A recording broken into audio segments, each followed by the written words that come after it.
কি আর বলবো ভাই, বলার কিছু নাই। 5 দিন ইন্টারনেট বন্ধ থাকার নাম করে শত শত মেধাবী স্টুডেন্টের প্রাণ কেড়ে নেওয়া হলো রাজপথে। এত এত লাশ এবং রক্ত দেখে আমি নিজেই বাকরুদ্ধ। আমি নিজের চোখে বিশ্বাস করতে পারতাছি না, কারণ কুরবানি ঈদের পরেও রাস্তায় এত রক্ত পড়ে থাকতে দেখা যায় না।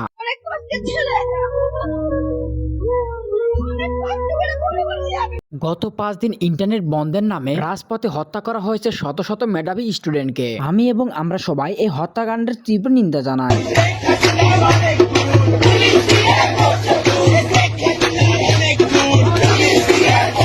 ছোটবেলা থেকে গল্প শুনে এসেছি পুলিশ নাকি ঘুষকে পেট বড় করে, বাট পুলিশ যে এতটা নির্মমভাবে হত্যাকাণ্ড চালাতে পারে তা নিজের চোখে না দেখলে বিশ্বাসই করতে পারতাম না।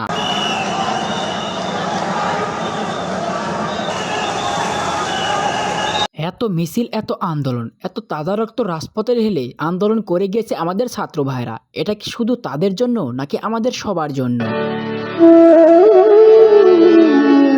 তবে ভাই, এখানে বড় একটা ভূমিকা পালন করতে পারতো বাংলাদেশের সাংবাদিকগুলো, বাট বাংলাদেশের হলুদ সাংবাদিকেরা এগুলো কি করলো? এইসব ফুটেজ কালেক্ট করার বদলে তারা দেখিয়েছে মুগ ডাল ও বাদামি লেবুর বাম্পার ফলন।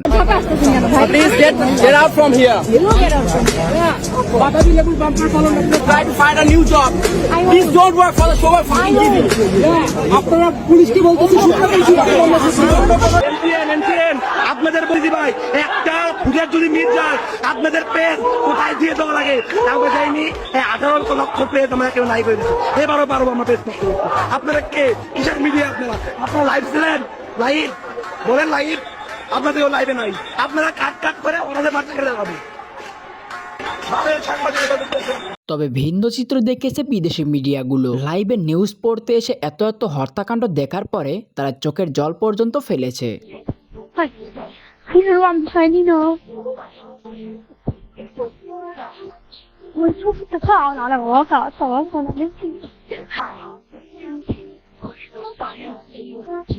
বাংলাদেশি মিডিয়াগুলো যেভাবে ভুল প্রচার করতেছিল, ঠিক তার বিপরীতটা করতেছিল ভিনদেশি মিডিয়াগুলো। Bangladesh is shutting down all public and private universities indefinitely after deadly protests by students. Bangladesh में सरकारी मुलाजमतों में कोटा सिस्टम के खिलाफ जारी एहतजाज को Al-Assad should focus to Bangladesh, where university campuses have become back. और अब बात पड़ोसी देश बांग्लादेश की, जहां पर पत्थर चल रहे हैं। बांग्लादेश में आरक्षण को लेकर सरकार समर्थक और विरोधी आमने सामने। उधर बांग्लादेश में सरकारी नौकरियों में कोटा सिस्टम के खिलाफ तलबा के। তাহলে এখন আসল কথায় আসা যাক। এখনো তো হত্যাযজ্ঞ শেষ হয়নি, তাহলে এখনই কেন ইন্টারনেট ছাড়া হলো? এর মূলে রয়েছে প্রবাসীদের রেমিটেন্স। হুন্ডিতে টাকা না পাঠিয়ে হাতে হাতে দেবেন, হাতে হাতে খরচ শেষ। যারে দিলেন সে হয়তো খরচ করে পরে দেখা গেল যে নিজের জন্য কিছুই নাই।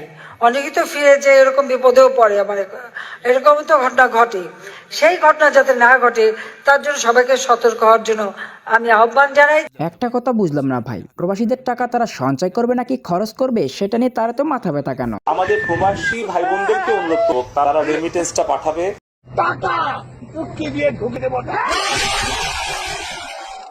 তাদের রেমিটেন্সটা অর্থ পাঠানোর যেন ব্যাংকে কোনো সমস্যা না হয়, তার জন্যই কিন্তু আমরা আমাদের ব্যাংকিং এবং যে কমার্শিয়াল যে এরিয়াগুলো আছে এগুলোকে প্রাধান্য দিচ্ছি। ফলে আমরা দিচ্ছি ধরেন ব্যাংক পাড়া, আমাদের কূটনৈতিক পাড়া, আমাদের বাণিজ্যিক এলাকা এবং মিডিয়া এলাকা। একটা জিনিস চিন্তা করে দেখুন, যেখানে ছাত্রদের সাথে নেই প্রশাসন, নেই কোনো শক্তি, ছাত্রদের মূল শক্তি হচ্ছে ইন্টারনেট, তাহলে তারা সেখানে কোন বিভাগে সেই ইন্টারনেটটাকে নষ্ট করবে? আসলে এটা ছিল ফাঁকা মাঠে গোলদার একটা বিশাল পরিকল্পনা। আমরা একটা টাকা ব্যাংকে ছাড়বো না, আমরা ওপেনে রেমিটেন্স আস্তে আস্তে ওপেনে আমাদের যত রেমিটেন্স আছে সব আমরা হুন্ডিতে ছাড়বো। ইনশাআল্লাহ ব্যাংকে ছাড়বো না। বাইরের গুলি করে মারছে পুলিশ, কিসের জন্য? ইনশাআল্লাহ কি অপরাধ? কথায় বলে না, তুমি চলো ডালে ডালে আর আমি চলি পাতায় পাতায়। অবশেষে দেশের রেমিটেন্স যোদ্ধারা প্রতিবাদ শুরু করে দিয়েছে, যার ফলে দেশের বর্তমান অর্থনৈতিক অবস্থা। সপ্তাহের ব্যবধানে বাংলাদেশ ব্যাংকের বৈশ্বিক মুদ্রার রিজার্ভ কমেছে 53 কোটি ডলারের বেশি। আজ বাংলাদেশ ব্যাংকের প্রতিবেদনে এই তথ্য উঠে এসেছে। তথ্য অনুযায়ী হিসাব পদ্ধতি BPM 6 অনুযায়ী রিজার্ভ নেমে দাঁড়িয়েছে 1945 কোটি। জানি না ভাই, কোন মায়ের কোল যেন আবারও খালি করে দিল। এনারাই নাকি আমাদের দেশের রক্ষক, যারা কিনা আমাদের টাকায় খেয়ে পরে আমাদের টাকায় গুলি কিনে সেই গুলি আমাদের বুকেই চালায়।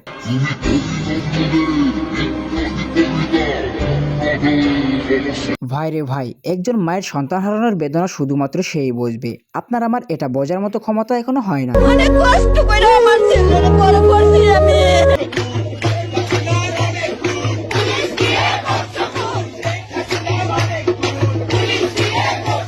এই ভিডিওটা দেখার পরে নিশ্চয়ই এবার বলবে বিরোধী দলগুলো আবার ইন্ডিয়া গেল কবে। আমি কিছুতেই মেনে নিতে পারবো। যেসব স্টুডেন্টরা আন্দোলন করেছে তাদের জন্য আমাদের কাদের কাকু কি বলছে। কাজে ওদের খবর আছে।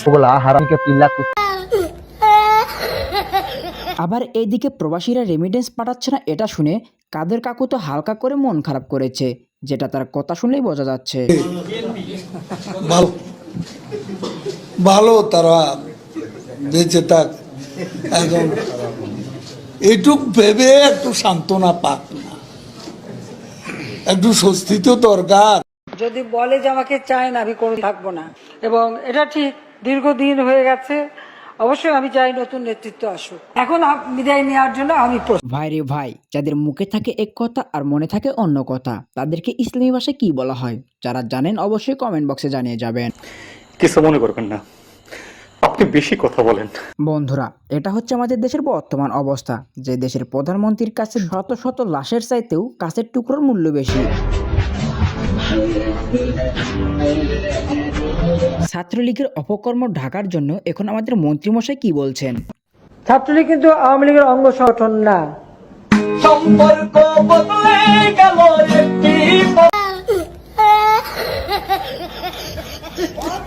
ছাত্রদলের ক্যাডার হওয়া মানে বিসিএস ক্যাডার হওয়া। পরীক্ষার হলগুলোতে রীতিমতো এক্সাম সেন্টার বানিয়ে ছাত্রদলের ক্যাডাররা পরীক্ষা দিয়েছে। বাংলাদেশের ছাত্র সমাজ সেটি ভুলে নাই। আজ থেকে লেখাপড়া বাদ দেন, আপনাকে যদি বিসিএস ক্যাডার হতে হয় তাহলে সর্বপ্রথমে যোগ দিতে হবে ছাত্রলীগে। বলেন কি? ভাই রে ভাই, মুক্তিযোদ্ধারা তাদের কোটা বাজাতে আন্দোলনে নেমেছেন, কিন্তু এই কয়টা সদস্য নিয়ে তাদের সাহস আসলেই প্রশংসনীয়।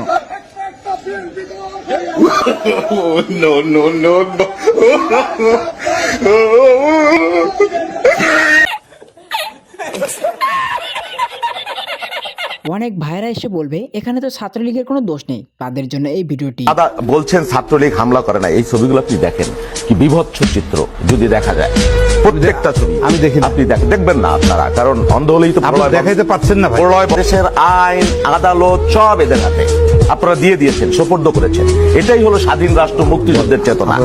আরো দেখেন এই যে সশস্ত্র হাজারো ছবি, হাজারো বাংলাদেশের ঢাকা বিশ্ববিদ্যালয়, চট্টগ্রাম বিশ্ববিদ্যালয়। তো ভাইরা, আজকে আমাদের ভিডিওটা এই পর্যন্তই। তো ভিডিওটা কেমন হয়েছে তা অবশ্যই কমেন্টে জানাতে ভুলবেন না। আর ভিডিওটা যদি ভালো লেগে থাকে তাহলে অবশ্যই একটি লাইক দিয়ে চ্যানেলটা সাবস্ক্রাইব করে আমাদের পাশেই থাকবেন। আর ভিডিওটি শেয়ার করে আপনার বন্ধুকেও দেখার সুযোগ করে দিন। তো দেখা হচ্ছে পরবর্তী কোনো ভিডিওতে, সেই পর্যন্ত ভালো থাকবেন, খোদা হাফেজ।